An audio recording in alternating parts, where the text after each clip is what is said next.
What's up guys, my name is Carl and welcome back to another video. So we are in December, we are approaching Christmas time, and I thought I'd kind of build a PC to commemorate that. So we've got some kind of used parts and some new parts. Obviously this is going to be a kind of a budget orientated build, a low price tag so that a lot of people can kind of get ideas for it for Christmas, and a lot of people can kind of maybe ask for presents from their parents or loved ones, and just kind of give you guys some ideas of what kind of performance you can get for such a low budget. So I think all in all, with all these components here, including the case, the power supply, motherboard, everything, even some cheap RGB LED lighting, this PC costs around £450 in the UK. Obviously that is all price dependent, depending on what kind of deals you can find.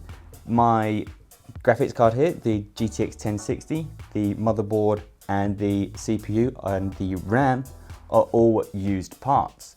And I feel like they're the kind of parts that you can buy used. Motherboards are a risky one, but I have tested everything to make sure it did work before starting this, and thankfully it all does. But as far as risk goes, the kind of things that don't tend to go wrong too much with used parts are your graphics cards, and cases can't really go wrong. Storage and power supplies I generally wouldn't recommend because they're cheap enough pretty much, and you can get a decent SSD, maybe 500 gig for about £60 or maybe even £50 around this kind of holiday period. But the other point, so the graphics card and the motherboard CPU combo, which I did pick up as a combo, hence it's kind of low price, you can't really go too wrong with them. Obviously I picked this up of eBay and this off of eBay, so if they are wrong, you're obviously covered by that money back guarantee. But that's enough justification. What are we actually working with? So about a month ago, Aerocool reached out to me and they wanted to send me over this beast here. This is the Cylon tempered glass edition. So this is definitely glass, and it is a good looking case from the outset. It's always been a good looking case, the Cylon, but the thing that put me personally off it is the acrylic panel. Since tempered glass has become a thing, I just can't deal with acrylic and the scratches and the kind of dirtiness. You give it a wipe and you just make it worse. So I'm a big fan of glass, and with this glass panel, makes it a lot more appealing to maybe even other people, but definitely me. But they also sent along with this case, this 500 watt 80 plus bronze modular power supply. Technically it's semi-modular because it still has two always connected cables, being the 24 pin and the 8 pin for the CPU and kind of motherboard power. But other than that, it's a really good deal. I think so that goes for about £35 for a semi-modular power supply, which is simply amazing. So the PCIe, SATA and Molex cables, they're all black, completely black, which is awesome. But the 24 pin, which is the most obvious cable, and the 8 pin are kind of the ketchup and mustard style, multicolored rainbow kind of affair, which I'm a bit annoyed about. But for £35, you cannot complain, as most of the other cables look great. You could just get one 24 pin extender for maybe like £8 and it would look amazing. So moving on to the case, we do obviously have this tempered glass panel. You get one included fan. You get a dust filter at the bottom for the power supply and a dust filter at the top. Airflow on the front is pretty limited. Obviously there's a kind of grill at the bottom, which kind of gives you most of your, I'd say, intake airflow. But it's a kind of cheap PC case. It's around £40, so you shouldn't really be cramming in high-end hardware if you're only spending £40 on a case. If you're looking to get kind of hot and steamy and hungry hardware, you should probably look at maybe a case with some better airflow. I think the Aerocool P7 is another one which looks awesome and has a kind of meshed grille front, and you can get some fans in there and make it look awesome, as well as keeping everything cool. But the Cylon has got the addressable kind of RGB LED strip that goes diagonally across the front, and all in all for £40 I feel like it looks like a good solid case. And also it's white, so it goes with my Christmas theme, though Christmas theme is going to seem a bit strange at this point by now. So what other components are we rocking? We've got this wobbly, which I apologize if you have heard this wobbling, it's just the way it sits in this little wooden stand. we've got the B350 Tomahawk and the Ryzen 1600X, and I picked them up for about £150. So the 1600X you can buy for about, I think, 120-ish, brand new. So I got the motherboard for about £30 more, so I'm pretty happy with that. And the B350 Tomahawk motherboard is a great motherboard. Tons of people swear by it for its amazing kind of budget-orientated performance. You get a lot of great features, you get great audio capabilities, which is gonna be, I'll explain that later. You have to get a few kind of VGA outputs if you had like a 2400G, sorry, to put in this, or a 2200G. But you also get the 4 DIMM slots. You get obviously the kind of metal surrounded PCI Express slots, and we've got M.2 capabilities. We've got this kind of great, awesome little heatsink over the chipset. And I feel that the B350 Tomahawk and also the B450 are just kind of awesome motherboards. They cost around 60 to 80 pounds, and they just pack in a ton of features. So if you're looking at kind of a new build, the B350 is still relevant as it can be updated with a new BIOS and to support the latest Ryzen chips. And the B450 is kind of the newer, improved version with kind of better overclocking headroom and also just an updated aesthetic. Also, we've got the GTX 1060 3GB. This is obviously the kind of less powerful, less desirable version, but it's also less expensive. So this one cost me £130, I believe it was, which is an okay price. It's not like an amazing price. If I got it for around £100, I'll be really happy. But that's generally what they are going for on eBay right now in the UK.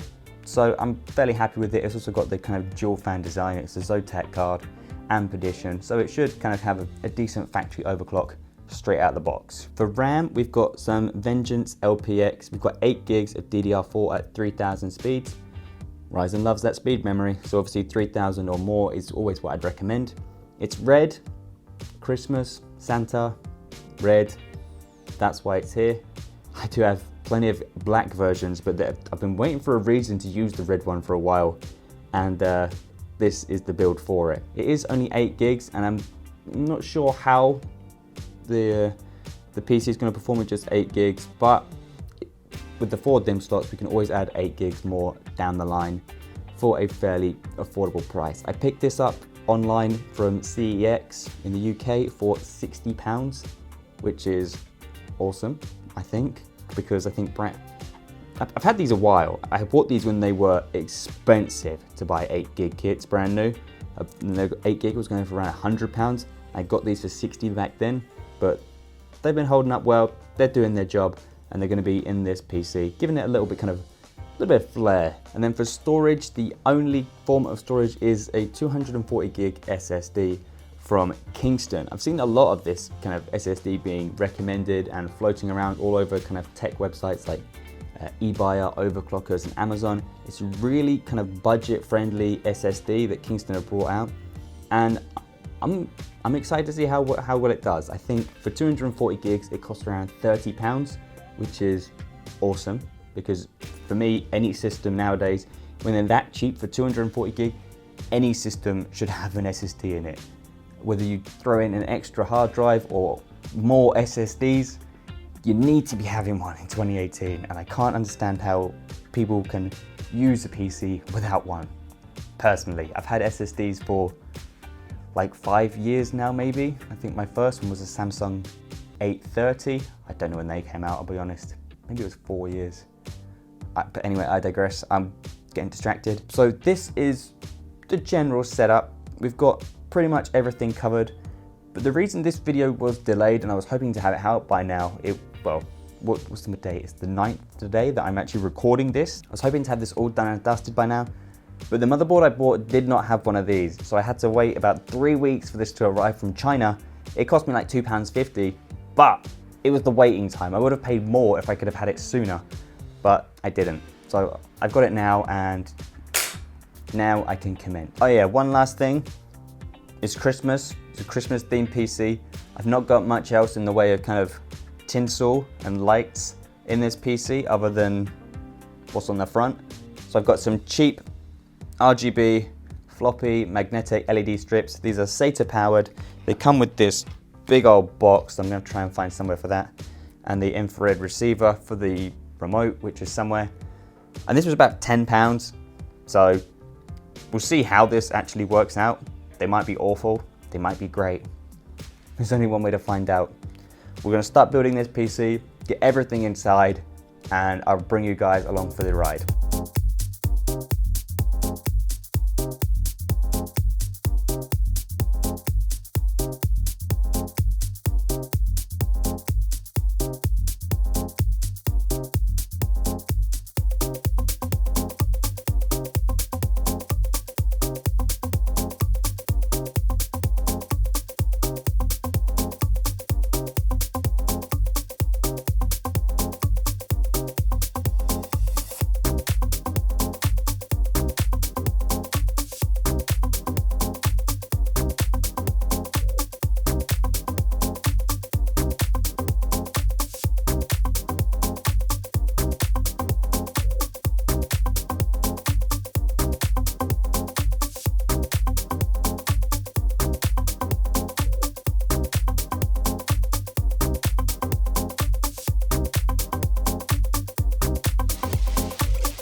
Right guys, so the build is alive. It went pretty easy. It booted up first time and everything is in there quite comfortably. It was quite an easy, straightforward build, not really many issues.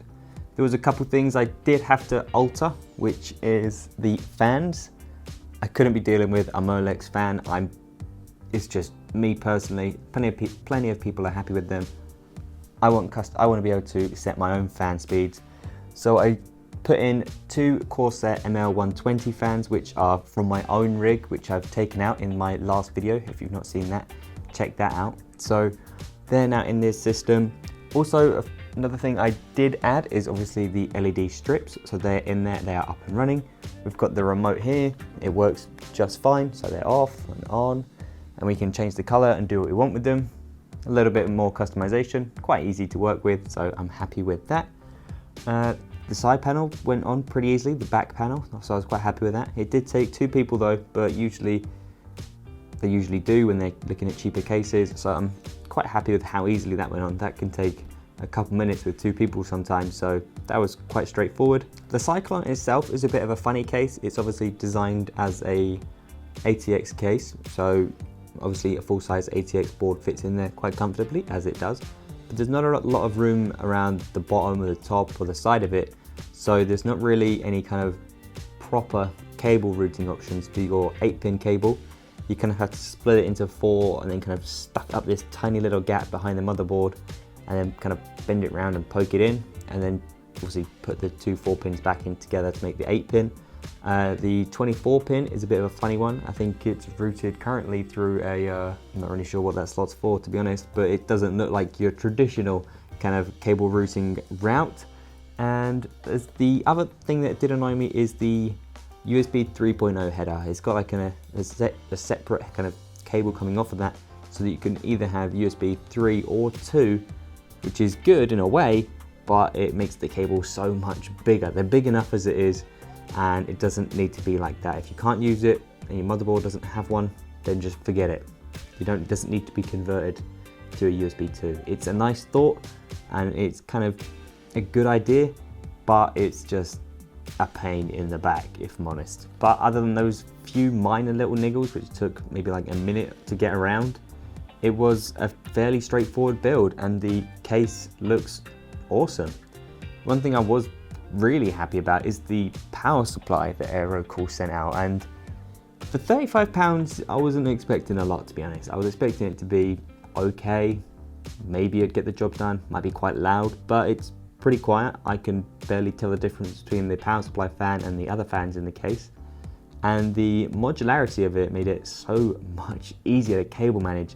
There is a ton of space down the bottom of this case right now, because I've literally got the 24 and the 8-pin and the GPU cable, and then just one SATA cable, which has got 4 ends on it.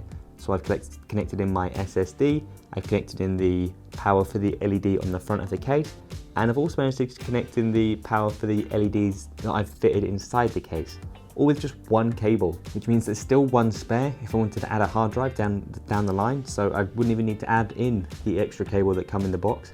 So I'm pretty happy with that overall. As far as noise goes, with my kind of ambient noise level is about 35 dB in here, and with the meter turned on and placed right here, and when the case was there, as you saw in the kind of little opening video, it was about 5 decibels louder, so around 41 decibels with it sat about 30 centimeters away. So if that was sat over there, it would be even quieter. I can honestly barely hear it. You'll probably be able to barely hear it in the recording. And sat on a desk, you sat on one side of the desk, or maybe some people put it under the desk, you wouldn't even know it was on, other than all the color changing LEDs, but we can quite easily just turn them off. Ignore the front one. You got to push the button a lot of times, but that's besides the point. So speaking of that front LED, we've got the button up here to change the colors. We can have quite a few different modes. We'll see there's some nice color changing ones here. Breathing effects and kind of nice, that's a nice one. I like that one. So yeah, there's quite a few effects on this, and it's honestly a really nice case for the price. If I was looking at building a budget build, maybe some things you kind of build and sell on, this is a case I would definitely consider. £40, you get integrated RGB LEDs, tempered glass side panel, a cool, clean white aesthetic with a black interior, so all the black interior cables hide really easily, kind of blend in, don't look as obvious as say a white interior. The fan is a bit of a downside, so I may look at getting some kind of cheap fans to throw in there myself, but overall the Cylon, very happy with that. So Aerocool will have cut costs to keep this price as low as it is, like with where the GPUs go in and all the other expansion cards. The expansion slots are that kind of snap and bend, one use kind of thing. If you ever take something out, there will just be that hole there, and you won't have anything to put back in it unless you buy something yourself, which is a bit of a pain. But how often are you taking expansion cards in and out of your case? Not very often, so you can see why these still exist. A lot of people would generally just probably have one graphics card and maybe, I don't know, like say a USB extension or something like that, or a wireless card. But honestly, I'm pretty happy with this. We've got 8 gigs of RAM, a Ryzen 1600X, an SSD, a GTX 1060, some RGB LEDs, all of that for under £500. So I'll be honest, this is a pretty kick-ass budget build. And it's kind of 2018 approved. We've got the RGB, we've got the tempered glass, and we've got some decent performance under the hood. So I'm gonna kind of get this looking a bit nicer. I'll give it a bit of a clean. We've gained a moth since I've started recording, and I'm gonna try and find this a new owner. We'll see what happens with that in the future. Anyway guys, thanks for watching, and I'll see you in the next one. Cheers.